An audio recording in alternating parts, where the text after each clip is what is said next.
Assetto Corsa EVO 0.4 update dropped the other day, and with it came a whole host of content, not just the Nürburgring Nordschleife. Which one's your favourite?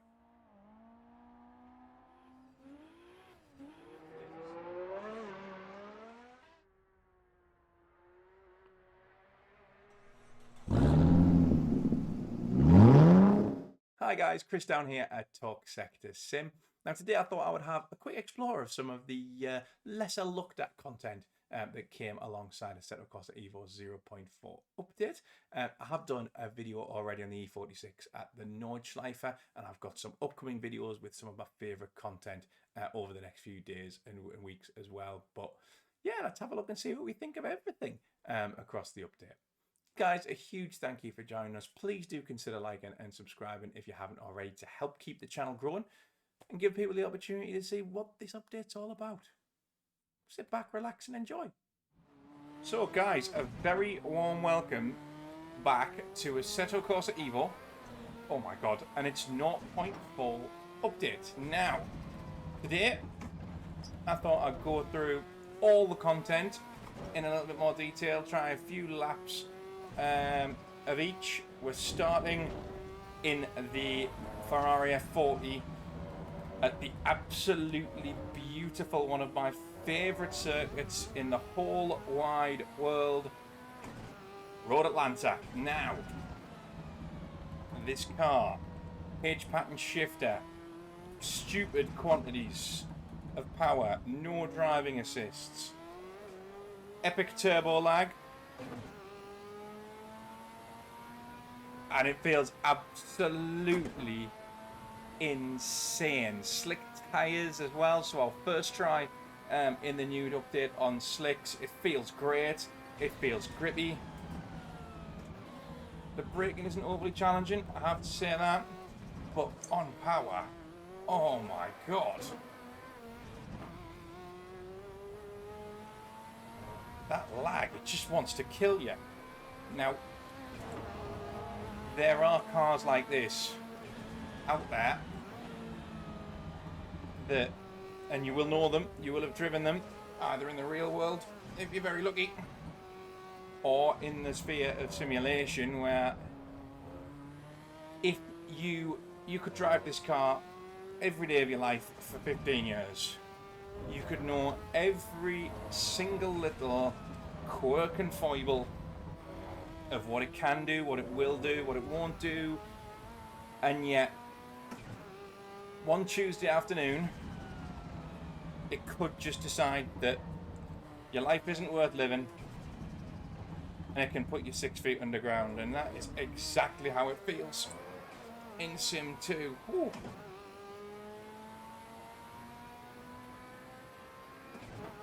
The way that it just fights,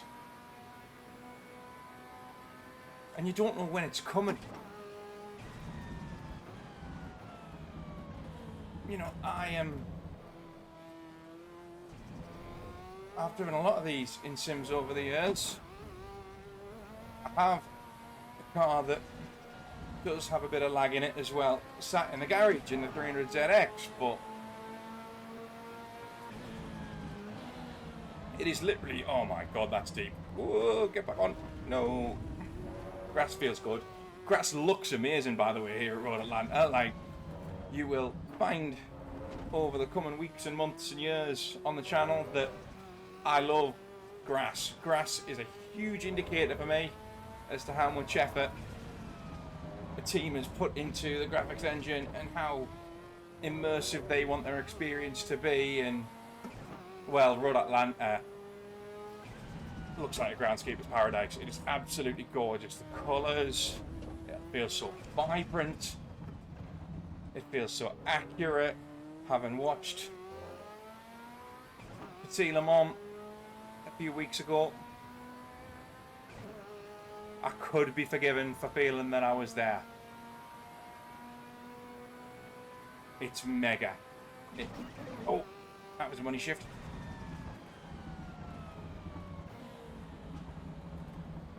It looks lived in, the gouges next to the curbs, oh my god, in the dirt.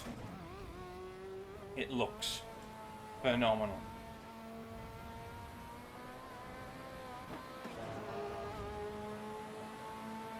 And I'd be lying if I said I'd been this scared around Road Atlantic before.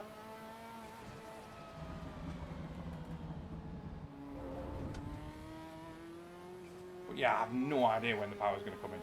And that is the one redeeming feature of this car. You know, it is classically what you expect it to be. You're looking at an F8 and an F40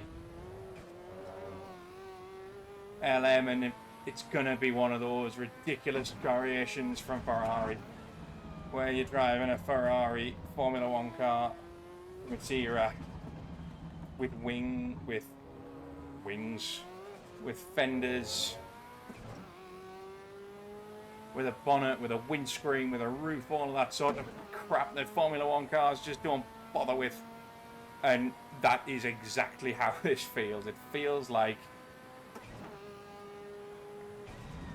wherever you're signed to drive this car would be as long as your arm, and you'd need a very good connection in the undertaking industry to be ready and waiting for you. Oh no!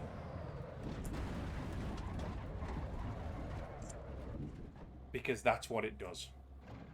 Ferrari F40 LM, everybody. Next up, the Renault 5 GT Turbo. In terms of the circuit, we've got all. Now I've gone for the Bosses layout because you've got to with a little underpowered 1.4 litre turbo 80s hot hatch like this. We've still got the gated shifter. How does it feel? Well, it feels like absolute yob central. Wheel spin all the way through Knickerbrook if you want to. Underpowered, at least in today's money. Cool retro dials and retro cockpit in front of my big wheel, which I have to put on the rig when I'm driving a car like this.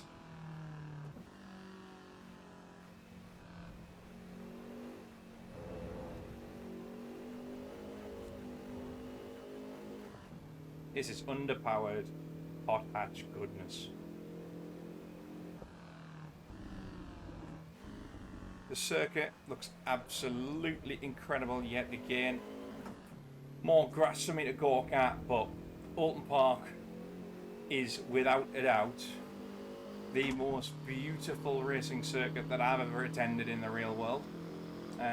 In terms of its surrounds, the lake, the gardens, the greenery, and it doesn't show off any differently here in the sim.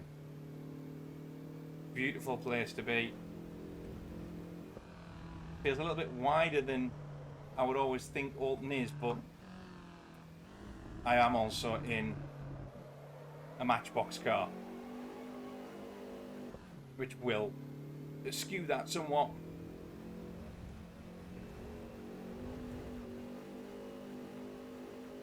Up the hill you can even hear it struggling. I'm in fourth. Is it getting any RPM? Maybe a midgies, but nothing concrete. You've got the trees overhanging. Oh, it's beautiful.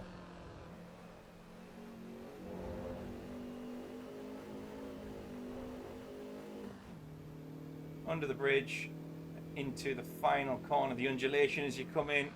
Again, haven't really got the pace to feel all those bumps, but they are there. And the one thing that I am going to add is QNOS have an absolute fascination with the Ferris wheel. Never had I seen a wheel there at Alton Park, but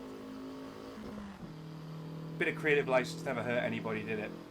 The Renault 5 at Alton Park. Next up, the Peugeot 205 T16. 1.6 litre mid-engined all-wheel drive Group B Rally Homologation Special. This time we're a Brands Hatch Indy. Fitting location. With the amount of rally crossing that this car will have done at this kind of circuit over the years, will have known no bounds, but it's on the economy tyre. Good old 80s hot hatch style, but with all-wheel drive and the amount of power that this has got, you'd be forgiven. for thinking that it's an absolute monster. It's still the right size and confines for a car like this, though, especially, as I say, on the economy tyre. Now, how does she handle? How does she feel? Still, that H-pattern shifter. Turbocharged, there is lag there. You can hear it waiting to come in about 4,000 RPM. But a car like this with an all-wheel drive system and mid-engine, it's just so special. Try and grip it up for a lap around Brands Hatch. Now, we've had this in the sim, I think, since day one. It's Brands, isn't it? You know what I mean? No other necessary description. It's all about the car in this one, and dynamically, lots of front end push with all that weight in the middle of the car rather than over the front wheels. But you don't get that horrendous power on understeer that you do in the Renault 5, and it's got far more go. Nice car. Lead brake a bit, do a bit of a skid for the cameras. There we go. The Peugeot 205 T16, ladies and gentlemen. Happy with that one too. Right. Now it's time for the ultimate exposure. I can't drift for shit. And here we are. At Suzuka East Circuit, trying to drift this Toyota Supra. Now, the first Assetto Corsa, other than, in my opinion, Live for Speed, which is second to none when it comes to drift physics. Well, the original Assetto Corsa, with all of its modifications, was absolutely perfect for drifting. The feel of this car is terrific. There is a severe lack of smoke, as you'll see in the replay up in the top right hand corner, and also a severe lack of skill. Although this might be the best drifting run I have ever done. Calm it down for a second. This is still really fun. Really fun. Despite not having a clue what I'm doing. Especially on this first corner. Because the car just does not want to get sideways until I get here. But oh my god, this is fun. It's probably also very loud. The train, there we go. Get it back. Chuck it. Chuck it. Let it transition. Oh, too much. Oh, I've held it. Oh no, but now I've lost it. Oh. I'm not a drifter. Don't expect loads of drift content to come to the channel soon. I'm not Goosiest. I'm not Slaptrain. I'm Chris. This is not what I do. But Jesus, is it fun when I have a try. Drifting in Assetto Corsa EVO. The future. In the Toyota Supra. Next up, another incredible car in the Porsche Cayman GT4. And new circuit in the Nürburgring, not the Nordschleife, the Grand Prix circuit. Now I love this car. Proper mid-engine performance sports car. Supercar tyres. PDK box.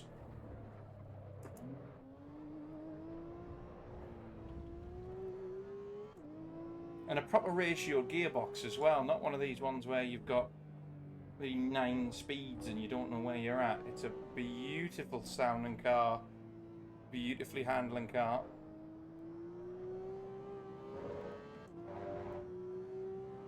First lap with the traction control on setting 2. And we're going to knock it off as we come around the final hairpin.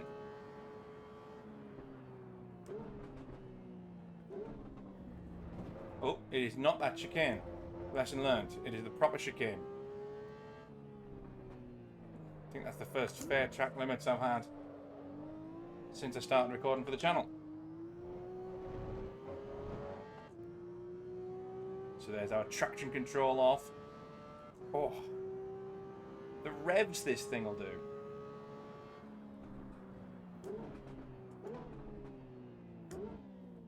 This is the kind of car that, again, I feel like Assetto Corsa was made for, to indulge in and to play with and do the things you don't get to do in real life. The next car is going to be in a similar vein, or the next few cars in a similar vein, before we go to the final car.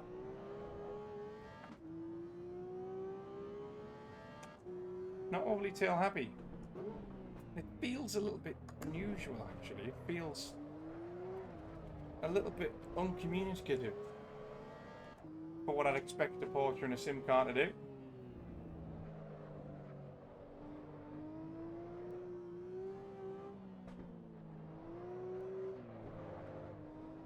doesn't seem to want to do as instructed.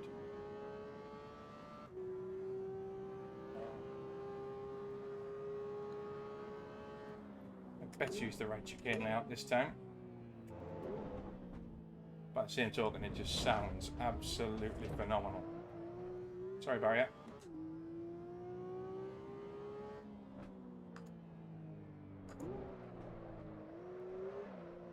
There we go, there's a bit of a slide. The Cayman GT4. Next up, Ferrari Daytona SP3. Absolutely not my thing, but we're going to give it a whirl. Laguna Seca.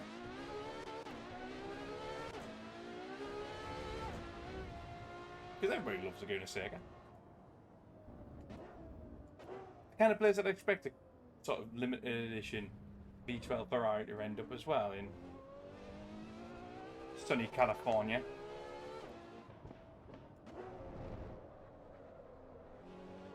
Let's see how this thing performs. Now, power, it's got plenty.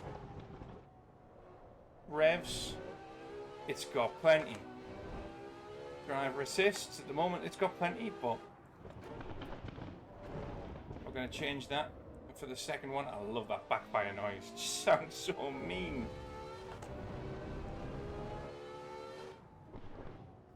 Listen to it.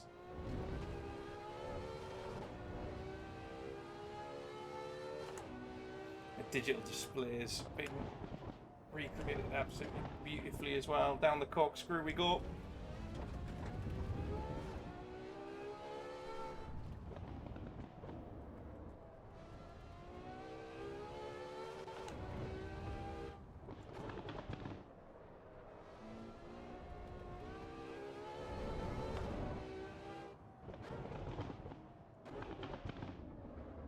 Down to second. Backfiring is sensational. And now, on to lap 2. Traction control's coming off. Let's see how this thing handles. Raw.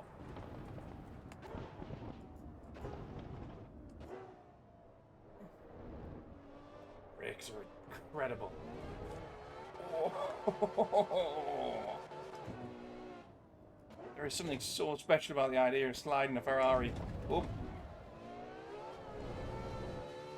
I remember many moons ago seeing Chris Harris in a 458 on his YouTube, which probably sparked off part of me wanting to give this whole YouTube thing a go, because it just looked like the most fun thing in the world, and even in the sim, it's fairly fun.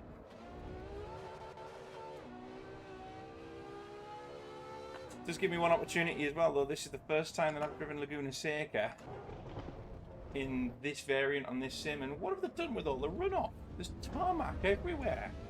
Look at it all over there. What's wrong with a gravel trap? Oh no. Bit much.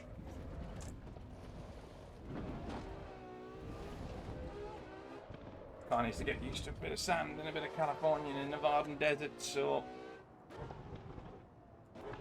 that and the streets of Monaco, that's where this thing will live.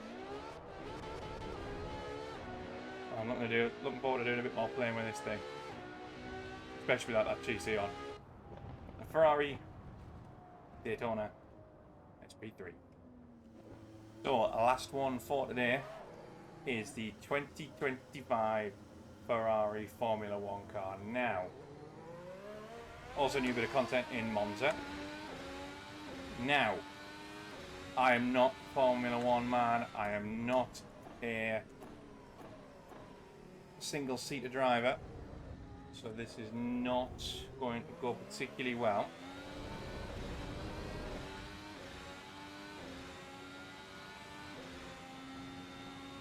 But it's fantastic to see a true hardcore sim take on a modern Formula 1 car again. And one of the things is, this is ridiculously complicated. You've got all of the hybrid systems, the brake migration, all modelled in the game. I have no idea how any of it works. I'm not going to be touching it today. Because as I say, it is so beyond my levels of understanding and capability that it's not worth my time. At least not considering this is probably going to be the one and only time I drive this car, and I'm sure